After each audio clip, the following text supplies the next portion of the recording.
ಈ ಕಾರ್ಯಕ್ರಮದ ಪ್ರಾಯೋಜಕರು ಜೈನ್ ಇರಿಗೇಷನ್ ಸಿಸ್ಟಮ್ಸ್ ಲಿಮಿಟೆಡ್, ಜಾಗತಿಕ ತುಂತುರು ಮತ್ತು ಹನಿ ನೀರಾವರಿ ಉಪಕರಣಗಳ ಉತ್ಪಾದಕರು, ಬೇಸಾಯ ತಂತ್ರಜ್ಞಾನ ನಿರೂಪಕರು ಹಾಗೂ ರೋಗರಹಿತ ಟಿಶ್ಯೂ ಕಲ್ಚರ್ ಗಿಡಗಳು.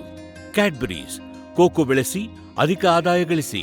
ನಮಸ್ಕಾರ ಸ್ನೇಹಿತರೆ, ಕೀಟಶಾಸ್ತ್ರದ ಪಾಠಗಳ ಕಡೆ ಗಮನ ಹರಿಸ್ತಾ ಇವತ್ತು ನಾವು ದಾಳಿಂಬೆನಲ್ಲಿ ಬರುವಂಥ ಕೀಟಗಳ ಬಗ್ಗೆ ತಿಳ್ಕೊಳ್ಳುವಂಥ ಒಂದು ಪ್ರಯತ್ನವನ್ನು ಮಾಡೋಣ. ದಾಳಿಂಬೆ ಇವತ್ತಿನ ದಿನಗಳಲ್ಲಿ ಭಾಳ ಹೆಚ್ಚು ಮೌಲ್ಯ ಇರುವಂಥ, ಹೆಚ್ಚು ಲಾಭ ತಂದುಕೊಡ್ತಾ ಇರುವಂಥ, ಹಾಗೆ ಅಷ್ಟೇ ತೊಂದರೆ ಅನುಭವಿಸ್ತಾ ಇರುವಂಥ ಒಂದು ಬೆಳೆ ಅಂದರೆ ಅತಿಶಯೋಕ್ತಿ ಅನಿಸೋದಿಲ್ಲ. ಯಾಕೆಂತಂದರೆ ಮೇ ಬಿ ಒಂದು 25 ವರ್ಷದ ಕೆಳಗೆ ಇದ್ದಂಥ ಪರಿಸ್ಥಿತಿಗೂ ಇವತ್ತಿನ ಪರಿಸ್ಥಿತಿಗೂ ಭಾಳ ವ್ಯತ್ಯಾಸ ಇದೆ. ಅವತ್ತು 25 ವರ್ಷದ ಕೆಳಗೆ ದಾಳಿಂಬೆ ಒಂದು ನಮ್ಮ ದ್ರಾಕ್ಷಿಯಷ್ಟೇ ಕೇವಲ ಸೀಮಿತ ಪ್ರದೇಶಕ್ಕಷ್ಟೇ ಅದು ಸೀಮಿತವಾಗಿತ್ತು. ಆದರೆ ಇಂದು ಅದು ಭಾಳಷ್ಟು ಹೊಸ ಪ್ರದೇಶಗಳನ್ನು ಹುಡುಕೊಂಡು ಹರಡ್ತಾ ಇದೆ. ದಿನ ಇದು ಹೆಚ್ಚುತ್ತಾ ಇದೆ.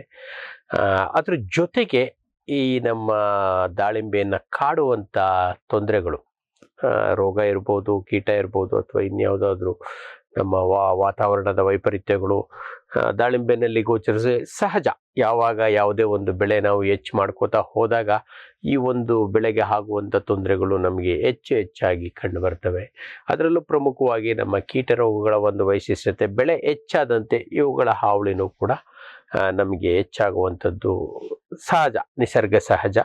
ನಮ್ಮ ದೇಶದಲ್ಲಿ ಅಥವಾ ಇಡೀ ರಾಷ್ಟ್ರದಲ್ಲೇ ಅಥವಾ ವಿಶ್ವದಲ್ಲೇ ಸುಮಾರು 94 ಬಗೆಯ ಕೀಟಗಳು ನಮ್ಮ ದಾಳಿಂಬೆಗೆ ತೊಂದರೆ ಕೊಡ್ತವೆ ಅಂತೇಳಿ ನಮ್ಮ ವಿಜ್ಞಾನ ಇದುವರೆಗೆ ಗುರುತಿಸಿದೆ.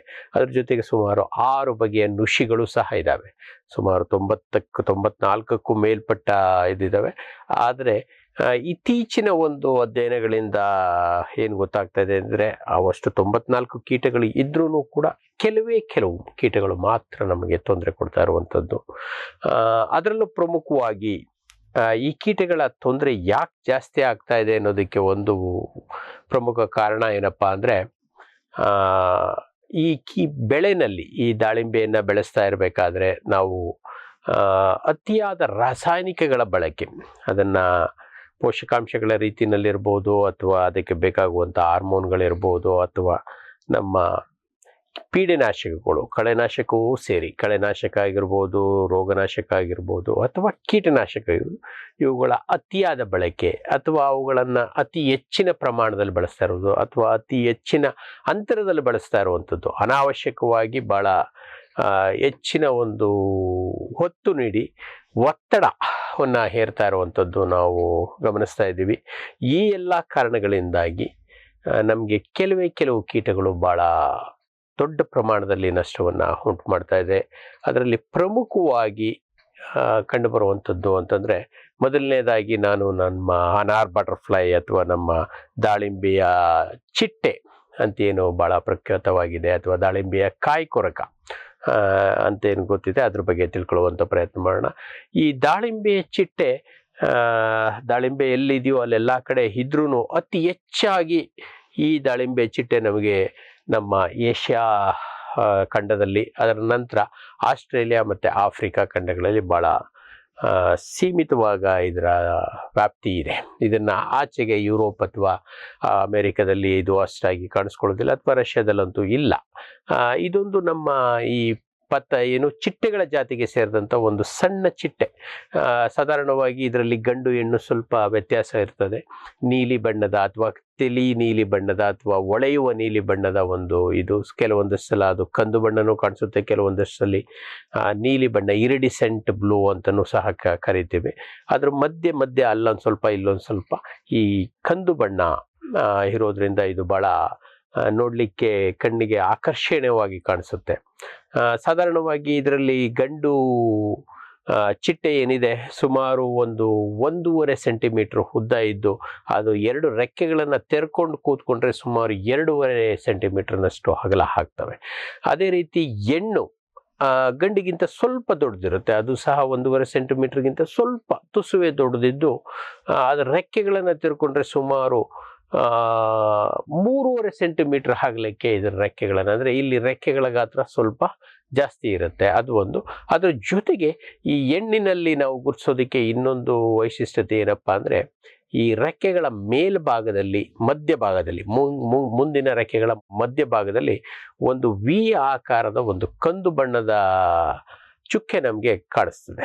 ವಿ ಸಡನ್ ಆಗಿ ನೋಡಿದ್ರೆ ಅದು ವಿ ರೀತಿ ಕಾಣಿಸ್ತದೆ, ಹೋಗ್ತಾ ಹೋಗ್ತಾ ಅದು ತೆಳುವಾಗ್ತಾ ಹೋಗುತ್ತೆ. ಅದು ಒಂದು ಇದ್ರದ ಒಂದು ವೈಶಿಷ್ಟ್ಯತೆ. ಅದ್ರ ಜೊತೆಗೆ ಈ ಚಿಟ್ಟೆಯ ಹಿಂದಿನ ರೆಕ್ಕೆಯ ಕೆಳಭಾಗದಲ್ಲಿ ಎರಡು ಸಣ್ಣ ದಾರದಂತ ಒಂದು ರಚನೆ ಇರುತ್ತೆ. ಆ ರಚನೆಯ ಬುಡಭಾಗದಲ್ಲಿ ಎರಡು ಕಣ್ಣಿನ ಆಕಾರದ ಚುಕ್ಕೆಗಳಿರ್ತವೆ. ಇದು ಗಂಡು ಹೆಣ್ಣು ಎರಡರಲ್ಲೂ ಇದು ನೋಡ್ಲಿಕ್ಕೆ ನಮಗೆ ಸಿಗುತ್ತೆ. ಮೇಲ್ಭಾಗದಲ್ಲಿ ಅದರ ಬಣ್ಣ ಬೇರೆ ತರ ಇರುತ್ತೆ, ಕೆಳಭಾಗದಲ್ಲಿ ಅದರ ಬಣ್ಣ ಸ್ವಲ್ಪ ವಿಭಿನ್ನವಾಗಿರುತ್ತೆ. ಮೇಲೆ ಕೆಳಗೆ ಸ್ವಲ್ಪ ವಿಭಿನ್ನವಾಗಿ ಕಾಣಿಸ್ತದೆ. ಆದರೆ ಈ ಬಾಲ, ಈ ಒಂದು ಕುಟುಂಬಕ್ಕೆ ಬಹಳ ವೈಶಿಷ್ಟ್ಯವಾದಂಥ ಒಂದು ಗುರುತಿದು. ಯಾವುದೇ ಒಂದು ಚಿಟ್ಟೆಯ ಹಿಂದಿನ ರೆಕ್ಕೆಯ ಕೆಳಭಾಗದಲ್ಲಿ, ನಾವು ಏನಲ್ ಮಾರ್ಜಿನ್ ಅಂತೇಳಿ ಇಂಗ್ಲೀಷ್ನಲ್ಲಿ ಕರಿತೀವಿ, ಅಂದರೆ ದೇಹ ಮತ್ತು ರೆಕ್ಕೆ ಒಂದುಗೂಡುವಂಥ ಒಂದು ಜಾಗದಲ್ಲಿ, ಅದರ ಪಕ್ಕದಲ್ಲಿ, ಅಂದರೆ ಆ ಬಾಲದ ಕೊನೆಗೆ ಒಂದು ಬಾಲದಂಥ ಒಂದು, ರೆಕ್ಕೆಗೂ ಒಂದು ಬಾಲ, ದೇಹ ಅಲ್ಲ ರೆಕ್ಕೆಗೂ ಸಹ ಒಂದು ಬಾಲದಂಥ ಒಂದು ಸಣ್ಣ, ಸುಮಾರು ಕೆಲವೊಂದಷ್ಟು ಸಲ ಈ ಒಂದು ಚುಕ್ಕೆ ಎಷ್ಟು ಉದ್ದ ಇರುತ್ತೆ, ಆಗ ಬಾಲ ಎಷ್ಟು ಉದ್ದ ಇರುತ್ತೆ ಅಂತಂದರೆ ಅರ್ಧ ಸೆಂಟಿಮೀಟರ್ನಷ್ಟು ಉದ್ದ ಇರುವಂಥದ್ದು. ಅಥವಾ ಕೆಲವೊಂದಷ್ಟು ಸಲ ಹೆಣ್ಣು ಚಿಟ್ಟೆಗಳಲ್ಲಿ ಇದು ಸುಮಾರು ಅರ್ಧಕ್ಕಿಂತ ಸ್ವಲ್ಪ ಉದ್ದ ಇರುವಂಥ ಒಂದು ಚಿಟ್ಟೆ. ಕೆಲವೊಂದಷ್ಟು ಸಂದರ್ಭಗಳಲ್ಲಿ ಇವು ಬೆಳಕಿಗೂ ಸಹ ಆಕರ್ಷಿತ ಆಗ್ತವೆ, ಆದರೆ ಅತ್ಯಂತ ಕಡಿಮೆ ಪ್ರಮಾಣದಲ್ಲಿ ಇವು ಬೆಳಕಿಗೆ ಆಕರ್ಷಿತ ಆಗ್ತವೆ. ಆದರೆ ಇವು ಸಾಧಾರಣವಾಗಿ ಹಗಲು ಹೊತ್ತು ಬೆಳಕಿದ್ದಾಗ ಬದುಕುವಂಥ ಚಿಟ್ಟೆಗಳಾಗಿದ್ದು, ಹಾಗಾಗಿ ರಾತ್ರಿ ವೇಳೆ ನಮಗೆ ಬೆಳಕಿಗೆ ಬರುವಂಥ ಅತ್ಯಂತ ನಿಕೃಷ್ಟ ಪ್ರಮಾಣದ ಚಿಟ್ಟೆಗಳು ನಮಗೆ ಬೆಳಕಿಗೆ ಬರ್ತವೆ. ಇನ್ನು ಯಾವ ರೀತಿ ದಾಳಿ ಮಾಡುತ್ತೆ? ಸಾಧಾರಣವಾಗಿ ಈ ಒಂದು ಚಿಟ್ಟೆ ಹೆಚ್ಚಾನೆಚ್ಚು ಹೂವು, ಮೊಗ್ಗು ಮತ್ತು ಕಾಯಿಗಳು ಇವುಗಳನ್ನು ಮಾತ್ರ ತಿನ್ನುವಂಥದ್ದು. ಈ ಒಂದು ಚಿಟ್ಟೆಗಳು ತಮ್ಮ ಜೀವನ ಆರಂಭಿಸಬೇಕಾದ್ರೆ ಏನು ಮಾಡ್ತವೆ, ಸಾಧಾರಣವಾಗಿ ಈ ಹೆಣ್ಣು ಪತಂಗ ತನ್ನ ಮಿಲನ ಕ್ರಿಯೆ ಮುಗಿಸಿದ ನಂತರ ಎಳೆ ಚಿಗುರು ಅಥವಾ ನಮ್ಮ ಮೊಗ್ಗುಗಳು, ಹೂವಿನ ಮೊಗ್ಗುಗಳಾಗಿರ್ಬೋದು ಅಥವಾ ಎಳೆ ಕಾಯಿಗಳಾಗಿರ್ಬೋದು, ಅವುಗಳ ಮೇಲೆ ಮೊಟ್ಟೆಗಳನ್ನು ಒಂದೊಂದಾಗಿ ಇಡ್ತವೆ. ಸಾಧಾರಣವಾಗಿ ಮೊಟ್ಟೆಗಳನ್ನು ಇವು ಇಡ್ತವೆ. ಯೂಶುವಲಿ ಈ ಮೊಟ್ಟೆಗಳು ಸ್ವಲ್ಪ ನೀಲಿ ಬಣ್ಣದಾಗಿರ್ತವೆ. ಮತ್ತು ಸಾಧಾರಣವಾಗಿ ಒಂದು 3 ರಿಂದ 4 ದಿನಗಳ ಕಾವಿನ ನಂತರ ಈ ಮೊಟ್ಟೆಗಳು ಮರಿ ಹೊಡೆದು ಈಚೆಗೆ ಬರ್ತವೆ.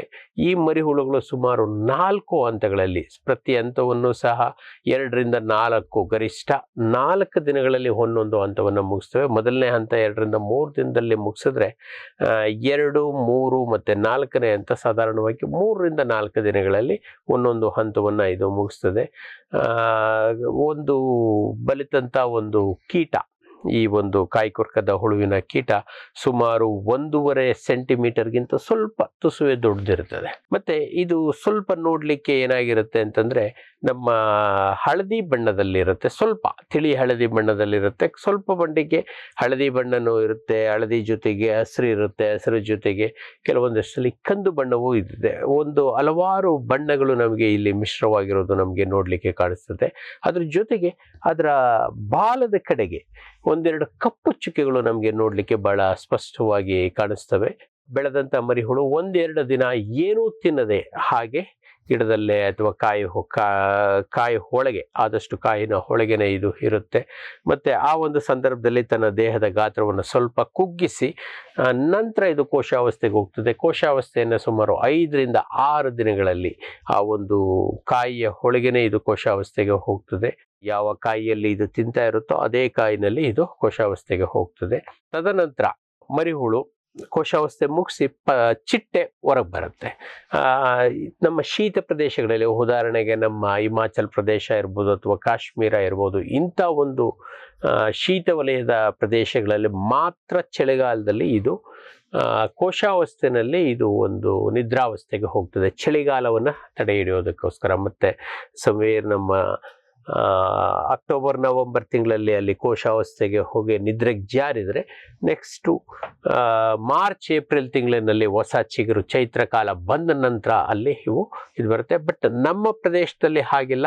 ಸುಮಾರು 19ರಿಂದ 45 ದಿನಗಳಲ್ಲಿ, ಕನಿಷ್ಠ ಅಂತಂದರೆ ಬೇಸಿಗೆ ಈಗ ಹೆಚ್ಚಿದೆ ವಾತಾವರಣದಲ್ಲಿ, ಇಂಥ ದಿನಗಳಲ್ಲಿ 19 ದಿನ ಸಾಕು. 20 ದಿನಕ್ಕೆ ಒಂದು ಸಂತತಿ ಇದು ಮುಗಿಸ್ಬಿಡುತ್ತೆ. ಮೊಟ್ಟೆಯಿಂದ ಮತ್ತೆ ಪತಂಗ ಮೊಟ್ಟೆ ಆಗೋವರೆಗೆ ಇದು ಸುಮಾರು 19 ದಿನ ಸಾಕು. ಈ ಲೆಕ್ಕದಲ್ಲಿ ನೋಡಿಕೊಂಡ್ರೆ ಪ್ರತಿಶತ ಒಂದು ವರ್ಷಕ್ಕೆ ಕನಿಷ್ಠ 10ರಿಂದ 14 ಸಂತತಿಗಳನ್ನು ಇದು ನಮಗೆ ಮಾಡುತ್ತೆ. ಮತ್ತು ಇತ್ತೀಚಿನ ದಿನಗಳಲ್ಲಿ ನಮ್ಮ ದಾಳಿಂಬೆ ಕೃಷಿನಲ್ಲೇ ಆಗ್ತಾ ಇರುವಂಥ ಸತತವಾಗಿ ಮಾರುಕಟ್ಟೆಗೆ ಪೂರೈಕೆ ಮಾಡಬೇಕು ಅನ್ನೋ ಒಂದು ಉದ್ದೇಶದಿಂದ ಈ ಒಂದು ಬೆಳೆನಲ್ಲಿ ಆ ಒಂದು ಉತ್ಪಾದನೆಯನ್ನು ನಾವೇ ನಿರ್ಧರಿಸುವಂಥ ಸಾಧ್ಯತೆಗಳು ನಮಗೆ ಹೆಚ್ಚಾಗಿರೋದ್ರಿಂದ ನಮಗೆ ಬೇಕಂದಂತೆ ಇದಕ್ಕೆ ಸತತವಾಗಿ ನಾವು ಕಾಯಿಗಳನ್ನು ಬಿಡುವಂಥ ಒಂದು ವ್ಯವಸ್ಥೆಯನ್ನು ಮಾಡ್ಕೊಂಡ್ಬಿಟ್ಟಿದ್ದೀವಿ. ಇದರಿಂದ ಈ ಒಂದು ಕೀಟಕ್ಕೆ ಬೇಕಾದಂಥ ಅನುಕೂಲ ಹೆಚ್ಚಾಗಿದೆ.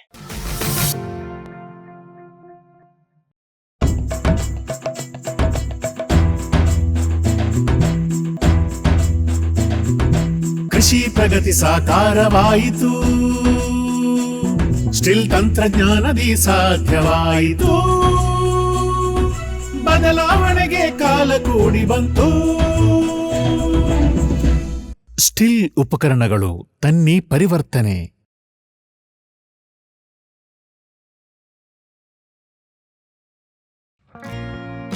ಜೈನ್ ಇರಿಗೇಷನ್ ಸಿಸ್ಟಮ್ಸ್ ಲಿಮಿಟೆಡ್ ಭಾರತದ ಹನಿ ನೀರಾವರಿ ತಂತ್ರಜ್ಞಾನದ ಪ್ರಥಮ ಪ್ರವರ್ತಕ, ಜಗತ್ತಿನ ಅತಿ ದೊಡ್ಡ ಸ್ಪ್ರಿಂಕ್ಲರ್ಸ್ ಉತ್ಪಾದಕ ಕಂಪನಿ.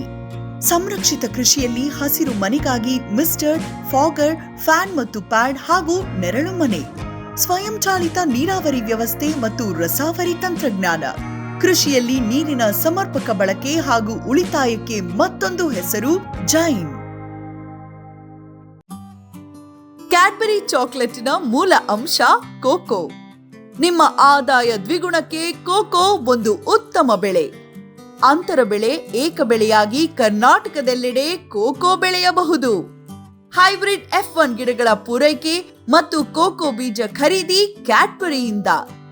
ಲಕ್ಷಾಂತರ ಎಕರೆ ಬೆಳೆ ವಿಸ್ತರಣೆಗೆ ಇದೇ ಅವಕಾಶ. ಈ ಸದಾವಕಾಶವನ್ನ ಸದ್ಬಳಕೆ ಮಾಡಿಕೊಳ್ಳಿ. ಜೈನ್ಸ್ ಜಗತ್ತಿನ ಅತಿದೊಡ್ಡ ಅಂಗಾಂಶ ಕೃಷಿ ಪ್ರಯೋಗಾಲಯ ಹಾಗೂ ಟಿಸಿ ಗಿಡಗಳ ಉತ್ಪಾದಕರು. ಸಮೃದ್ಧ ಇಳುವರಿಗೆ ಜೈನ್ ಜೀನೇನ್, ಯಾಲಕ್ಕಿ, ನೇಂದ್ರನ್ ಹಾಗೂ ಕೆಂಪು ಬಾಳೆ ಸಸಿಗಳು, ದಾಳಿಂಬೆ, ಭಗವತಳಿಯ ರೋಗಮುಕ್ತ ಸಸಿಗಳು, ಲಕ್ನೋ 49 ಪೇರಳೆ, ಸ್ಟ್ರಾಬೆರಿ ಇತ್ಯಾದಿ ಗಿಡಗಳು ಯೋಗ್ಯ ಬೆಲೆಯಲ್ಲಿ. ಅಂಗಾಂಶ ಕೃಷಿಯ ಜಾಗತಿಕ ಬ್ರ್ಯಾಂಡ್ ಜೈನ್.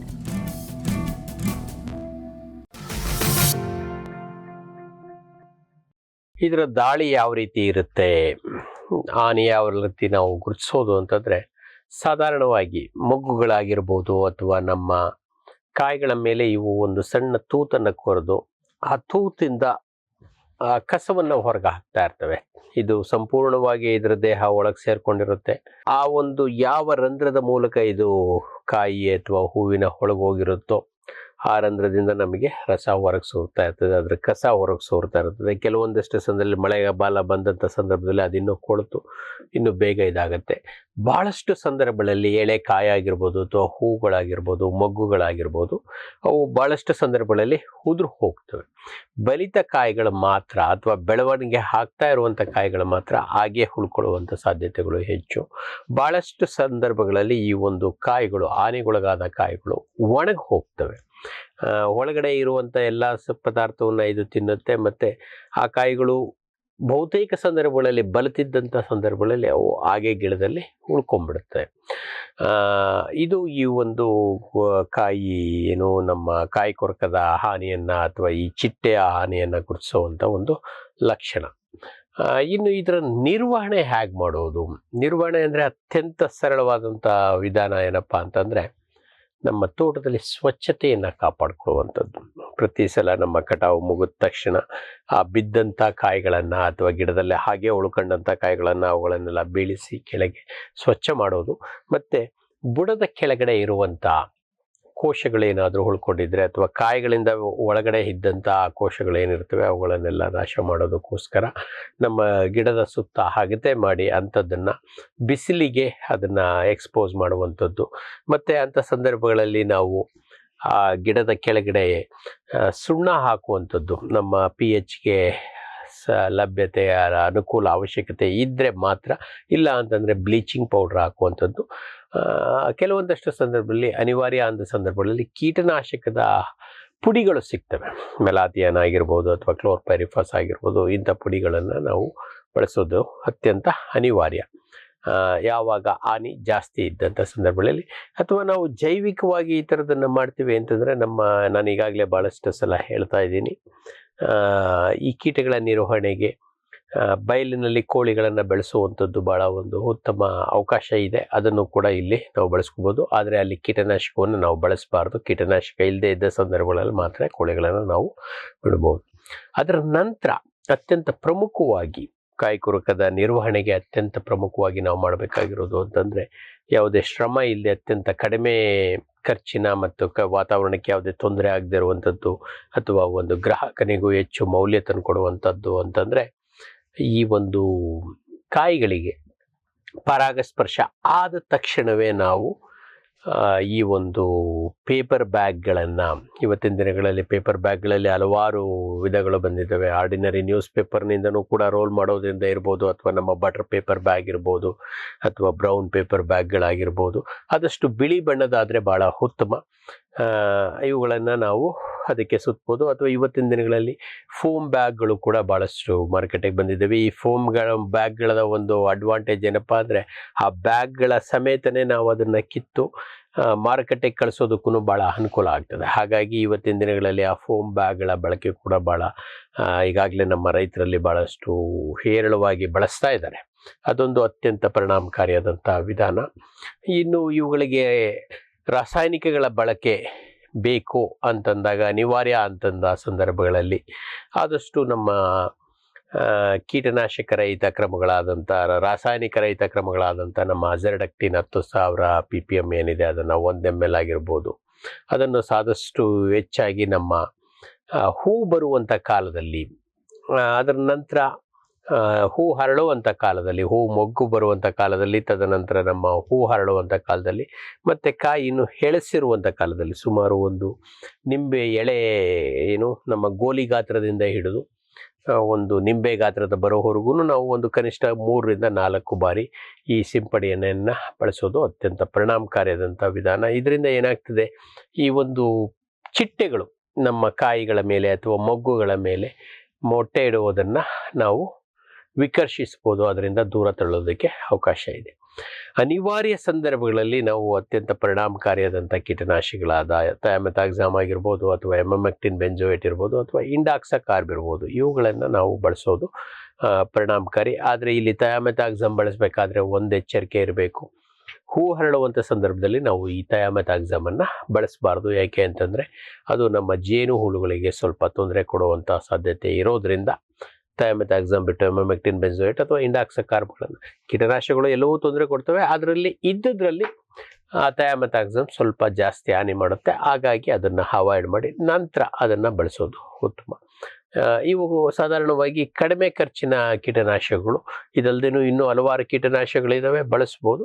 ಬಟ್ ಆದಷ್ಟು ಕಡಿಮೆ ಖರ್ಚಿನ ಕೀಟನಾಶಕಗಳಿಂದಲೇ ಇದನ್ನು ನಿರ್ವಹಣೆ ಮಾಡಲಿಕ್ಕೆ ನಮಗೆ ಅವಕಾಶಗಳು ಹೇರಳವಾಗಿದೆ. ಮತ್ತು ತದನಂತರ ನಮ್ಮ ಒಂದು ಕ್ಷೇತ್ರದಲ್ಲಿ ನಾವು ಸತತವಾಗಿ ನೋಡ್ಕೋತಾ ಇದ್ದು, ಯಾವುದೇ ಒಂದು ಕಾಯಿ ಹಾನಿಗೊಳಗಾಗಿದೆ, ಮೊಗ್ಗು ಹಾನಿಗೊಳಗಾಗಿದೆ ಅಂತಾಗ ಅಂಥವನ್ನೆಲ್ಲ ಹಾರಿಸಿ ಒಂದು ಆಳವಾದ ಗುಂಡಿಗೆ ಹಾಕಿ ಅದನ್ನು ಮೇಲ್ಗಡೆ ಸ್ವಲ್ಪ ಸುಣ್ಣ ಅಥವಾ ಬ್ಲೀಚಿಂಗ್ ಪೌಡ್ರನ್ನ ಹಾಕಿ ನಂತರ ಅದನ್ನ ಮೇಲೆ ಮಣ್ಣನ್ನು ಮುಚ್ಚೋದು. ಈ ಹುಳುಗಳು ಮತ್ತೆ ಅಭಿವೃದ್ಧಿ ಆಗಿ ವಾಪಸ್ ನಮ್ಮ ತೋಟದಲ್ಲಿ ಹೆಚ್ಚಾಗೋದನ್ನು ತಡೆ ಹಿಡಿಯೋದಕ್ಕೆ ಸಾಧ್ಯ ಇದೆ. ಇದನ್ನು ನಾವು ಕನಿಷ್ಠ ವಾರದಲ್ಲಿ ಒಮ್ಮೆ ಅಥವಾ 2 ಬಾರಿ ಮಾಡೋದು ಅತ್ಯಂತ ಪರಿಣಾಮಕಾರಿಯಾದಂಥ ವಿಧಾನ. ಈ ವಿಧಾನಗಳಿಂದ ನಾವು ಈ ನಮ್ಮ ದಾಳಿಂಬೆಯ ಕಾಯಿ ಕೊರಕವನ್ನು ಅತ್ಯಂತ ಪರಿಣಾಮಕಾರಿಯಾಗಿ ಕಡಿಮೆ ವೆಚ್ಚದಲ್ಲಿ ನಾವು ಮಾಡಲಿಕ್ಕೆ ಅವಕಾಶ ಇದೆ.